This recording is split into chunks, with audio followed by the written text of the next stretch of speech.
जेकर भइल बा बियाह त मजा मरी है हई जाड़ा में रड़ुआवा का करी है हई जाड़ा में रड़ुआवा का करी है।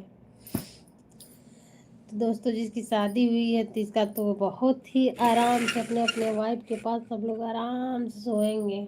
हम तो साला मेरी तो शादीशुदा हम तो हैं, फिर भी हमको ऐसा हम बिजनेस पाल रखे हैं कि हम शादीशुदा होकर भी हम अकेले सोते हैं। जैसे कि अकेले सोए हैं, देखिए नीचे जमीन पे सोएंगे।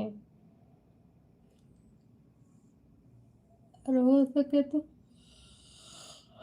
अगर आप लोग थोड़ा थोड़ा इतना इतना सपोर्ट कर देंगे ना, मतलब अब अगर हमारे देवर लोगों को ऐसा लगेगा कि भाभी नीचे सोती हैं तो उनका सपोर्ट करना चाहिए। तो इतना इतना इतना इतना देखिए, ज़्यादा नहीं, इतना इतना आप लोग सपोर्ट कर देंगे ना। ये मेरी फिंगर नहीं दिख रही है। इतना इतना सा सपोर्ट कर देंगे आप लोग ना, तो बेड ले लेंगे।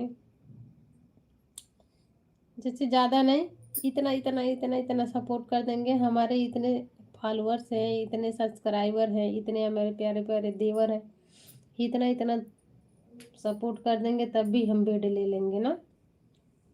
तो अब की बारी हम ठंडी में हम बेड पे सोएंगे।